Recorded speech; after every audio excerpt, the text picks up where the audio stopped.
All right, Logan. Gonna try and go through this quiz that you guys just had, quiz 9-3. Looks like there's probably gonna be some questions. So if you guys have any questions, go ahead, email me, text me, or hit me up in Google Classroom, and I'll try to address them as best I can. All right, so problem number one, it says solve the equation by graphing, check your solutions.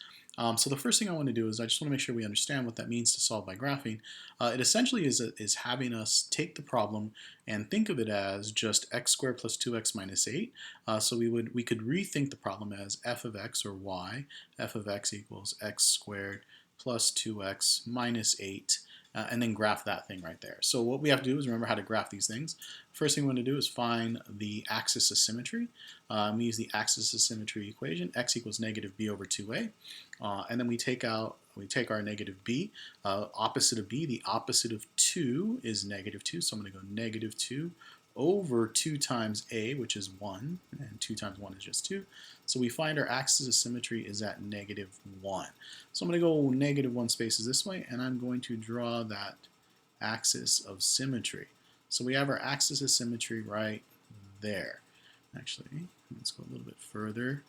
So I kind of already know where the vertex is, so I am going to make this a little bit longer. Now to find the vertex, this is our next step. What we're going to do is we're going to take our axis symmetry and we're going to plug it into the function.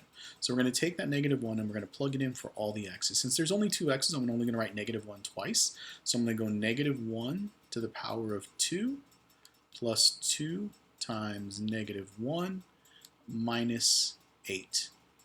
All right, so we're going to simplify that. Negative 1 to the power of 2 is 1. 2 times negative 1 is negative 2, and then minus 8.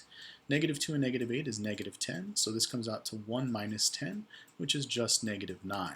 Now you'll notice that this is on the axis of symmetry, so I need to go 9 spaces down. 1, 2, 3, 4, and I've ran out of space. So what I'm going to do is I'm going to count this as 1, 2, 3, 4, 5, 6, 7, 8, and 9.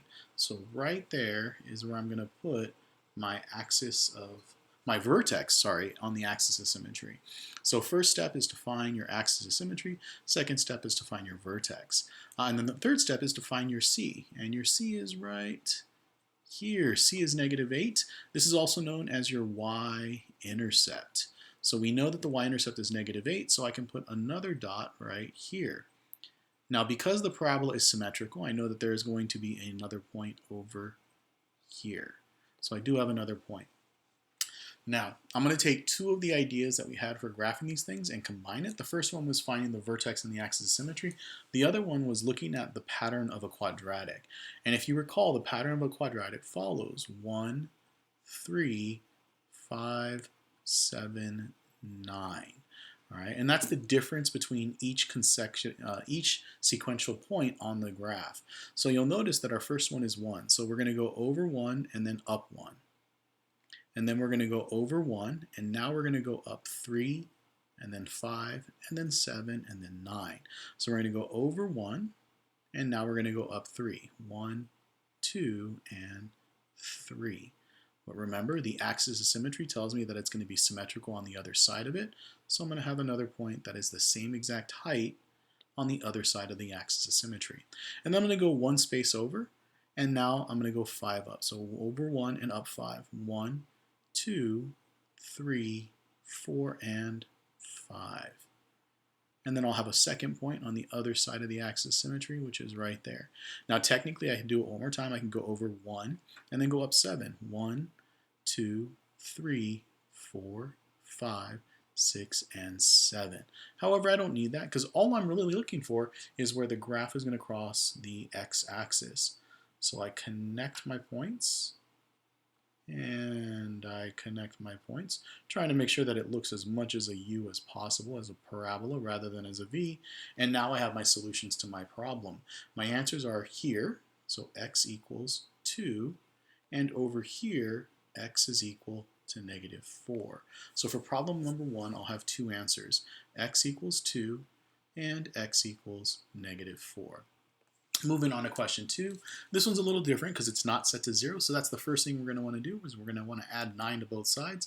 Since 9 is not a like term with either of these guys, it doesn't matter where I write it, so I'm just going to write it at the end. And now I have a new equation written as x to the power of 2 plus 6x plus 9 is equal to 0. All right, so this one here, I want to find my vertex, my axis symmetry first. So I'm going to start off with the axis of symmetry equation, x equals negative b, or opposite of b, over 2a. In its problem, b is 6. We're going to go negative 6 over 2 times 1, because a is 1 in this problem. There's no number in front of the x squared. And we're going to go negative 3. So our axis symmetry is going to be at negative 3. So I'm going to go 3 spaces over, 1, 2, 3. And I'm going to draw my axis of symmetry. All right, step number 2. Take your axis of symmetry and plug it in to find your vertex. So I take the negative 3 and I'm going to plug it in because there's only 2x, so I'm going to plug it in twice. So it's going to go negative 3 to the power of 2 plus 6 times negative 3. Actually, there we go, 6 times negative. No, let's make it so it's more obvious that it's a negative 3. 6 times negative 3, and then plus 9. Negative 3 to the power of 2 is 9. 6 times negative 3 is negative 18 plus 9. And then we get 0. 9 minus 18 is negative 9. Negative 9 plus 9 is 0. So there is our vertex.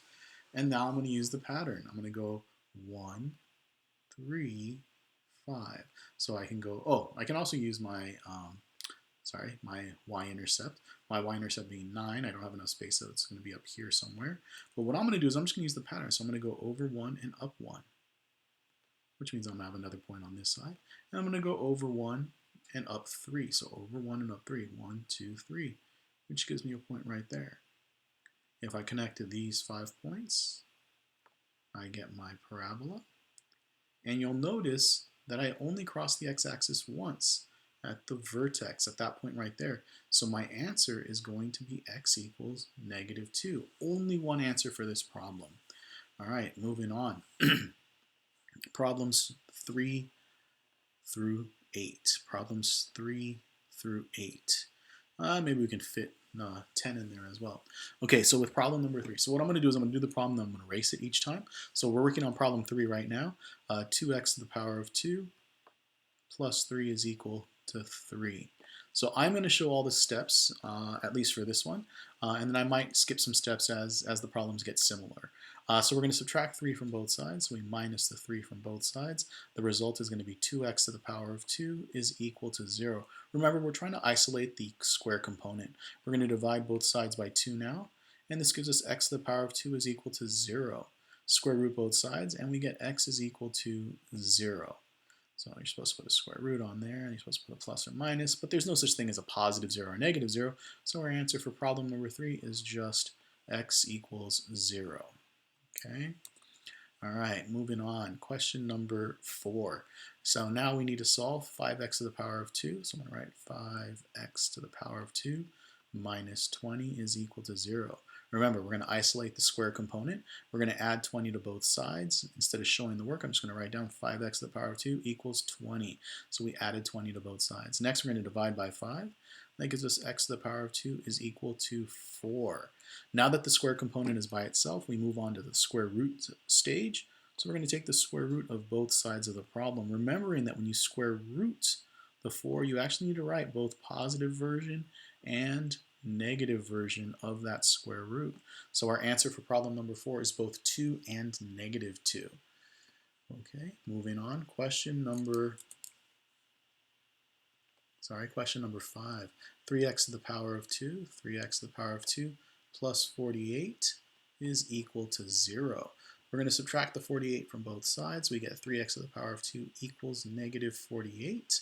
We're going to divide both sides by 3. We get x to the power of 2 is equal to negative 16. And at this stage, you can stop. Because when you try to take the square roots of the left, it's totally fine. But it's the right side where it gets goofy.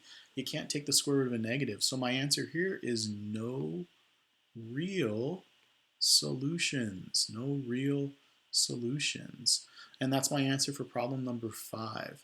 All right, let's take a look at problem number 6. So with problem number 6, what we have is negative 2x squared plus 98. So I'm just going to write that down. Negative 2x to the power of 2 plus 98 is equal to 0. We subtract the 98 from both sides, and we get negative 2x to the power of 2 equals negative 98. And then we're going to divide by negative 2, and when you divide by negative 2, you get x to the power of 2 equals 49. We now need to get rid of the square, so we're going to square root both sides, remembering that you have to write down both positive and negative versions. So we're going to get x equals positive 7, and we're going to get x equals negative 7. So we do have two answers there for problem number 6. All right, moving on. Problem number 7.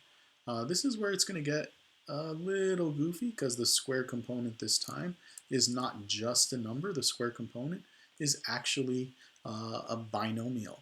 So first thing we're going to do is we're going to write it down. So we're going to go x minus 2 to the power of 2 is equal to 9. Step 1, get the square component by itself. You're in luck. The square component is by itself. So now we're going to move on to getting rid of the square. So we're going to square root both sides of the problem, remembering that when you square root it, you actually have to write both versions of the square root of 9, which is both 3 and negative 3. So we're going to write down x minus 2 equals 3 and x minus 2 equals negative 3. So now we have to solve both of these individual equations. We add the 2 to both sides and we get x equals 3 plus 2 is just 5. But then when we do that over here, when we add the 2, we don't get negative 5. What happens is you're going to add 2 to that negative 3, and that comes out to negative 1. So we have two different answers, x equals 5 and x equals negative 1. And that's problem 7 for you. Moving on to question number 8. All right, so with question number 8, this one, it's got that fraction. And you know me, I hate fractions. So what I'm going to do is I'm going to get rid of the fraction by multiplying by the fraction's denominator. So what do I mean by that? I'm going to write down the problem. We got 1/3, and then x plus 4 to the power of 2 is equal to 0. So the first thing I'm going to do is I'm going to multiply both sides by 3. So I'm going to multiply this side. Actually, let's do the whole thing. I'm going to multiply this side by 3 and this side by 3.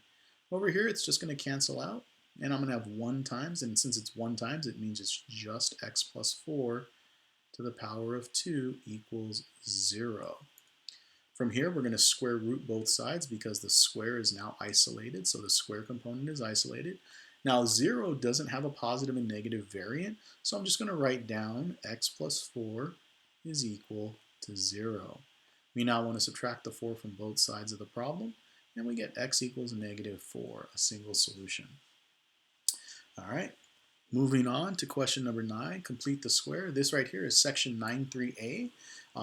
Later on, I'm going to continue with section 9.3b so that you see how we solve using completing the square. But for section 9a, remember, the step you want to take first is you want to cut b in half. All right, so I'm going to write that down. We want to cut b in half. So that means we're going to get 2 over 2, which is just 1. You're now going to take that and you're going to square it. So we're going to square that number, which would give you 1 squared, which is 1. So I'm going to write down plus 1. All right, just in case we run out of space, I kind of want to move this guy up. All right, there we go. Much more comfortable. And then now we just want to factor this thing. So we're going to factor it out. Two things that multiply to give us x to the power of 2 is x times x. And two things that multiply to give us 1 is 1 and 1. The good news is that when you multiply 1 in x, you get half of 2x.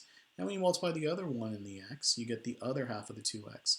Which means that we're going to write x plus 1 and x plus 1. You can also write it just as x plus 1 to the power of 2. All right, let's do the same exact thing for problem number 10. We're going to take what b is. So b in this problem is negative 6. We're going to cut that in half. And we're going to cut that in half.